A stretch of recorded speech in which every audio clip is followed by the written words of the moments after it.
Hi, this is Matt once again. We're about to end the video, and this is a paid request for Bronson, the third of 4 requests from him. Thank you so much for that. For those interested in requesting any type of videos, feel free to send it either directly to my PayPal. Do have a CashApp as well. Links are down below in the info box. I'll get to them as soon as I can. And for those who sent them, thank you. I really do appreciate it. And Bronson this time wanted my thoughts on my top 3 favorite Danny Devito movies or performances. He's also directed a lot of his movies. I'm sure you already know that. Yep. Now, I do like Danny DeVito. I like him in almost anything he's in. I mean, granted, did I think he needed to be in Beetlejuice 2? No. The few bits I've seen in It's Always Sunny in Philadelphia, he seems fantastic in it. But I mean, it's always nice to see him in films, whether it be like Throw Mama from the Train, which is fun, Romancing the Stone. But my top 3, I put number 1, Twins. I think him and Arnold worked so well together. Julius, I'm your brother. Oh, really? Of course. I thought I was looking at a mirror. And just how he's trying to teach Arnold to be cool and how to do certain things. Him and Arnold had really good chemistry that they tried to recapture in Junior, but not nearly as effective. But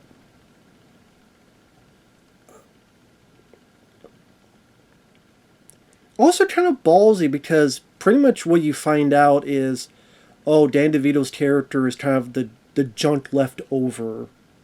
Like, Arnold was the perfect specimen, and then when they changed, you got all the rejected stuff. And Dan DeVito took that part, realizing, okay, yep, this is what kind of character I'm playing.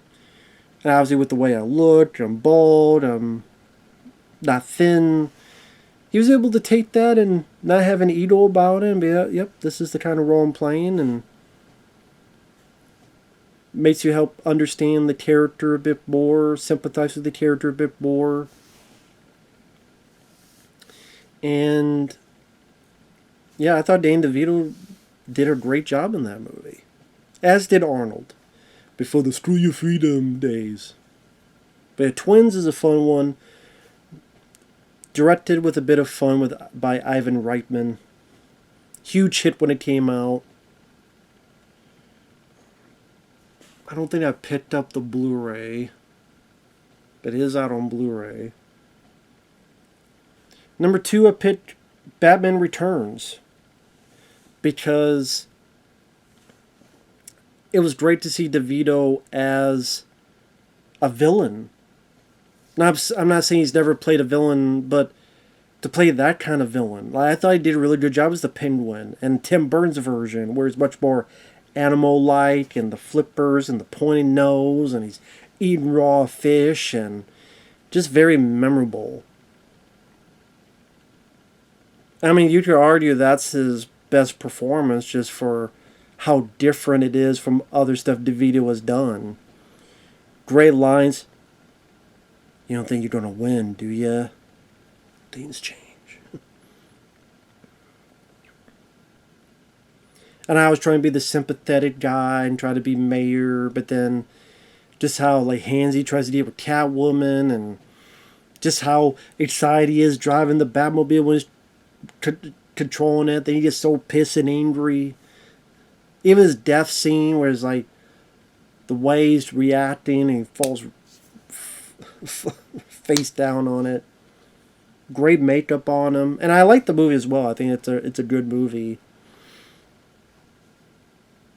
Great moments from Michael Keaton and Michelle Pfeiffer as well as DeVito. Another good score by Danny Elfman.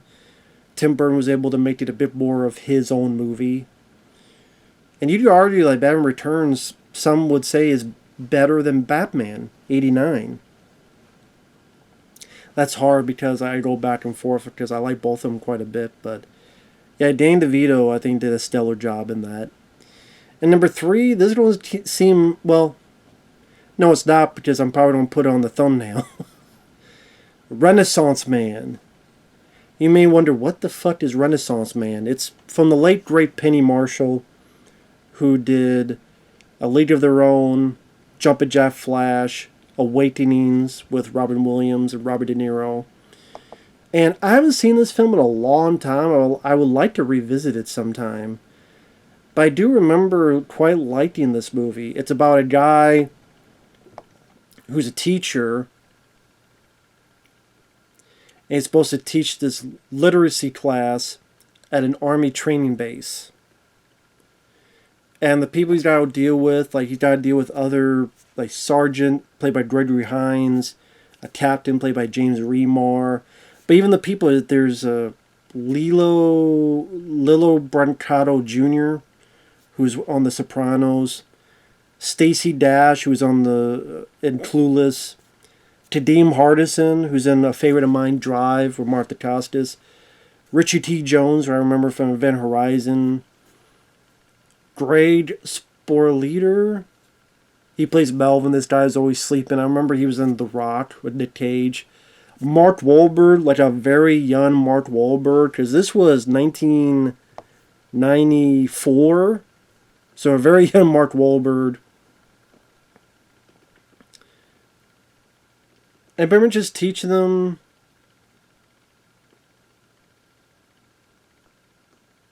a bit about books, a bit about, there's more to this than just the army.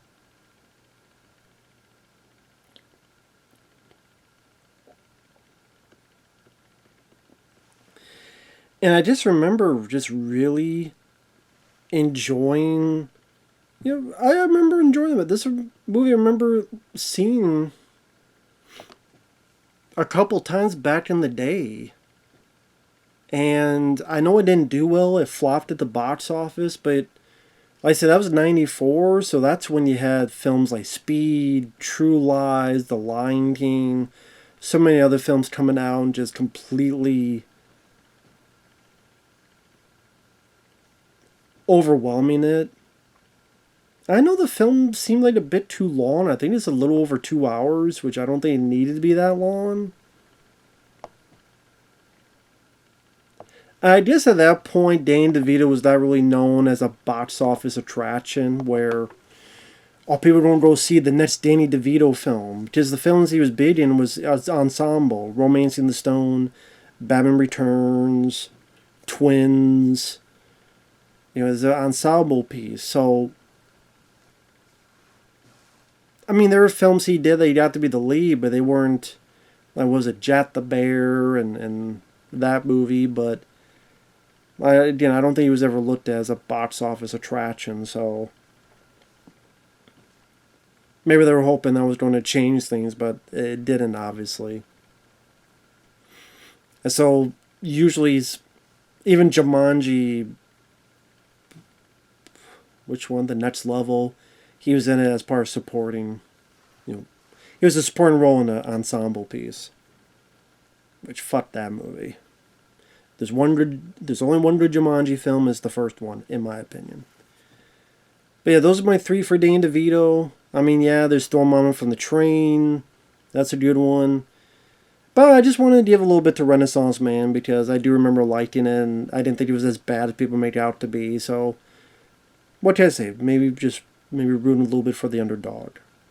Don't remember it being an amazing movie, but I remember it being a decent film. So, I do remember Danny DeVito doing a good job in that. So, with that said, thanks for watching. Take care, and we'll see you guys later. Bye-bye for now.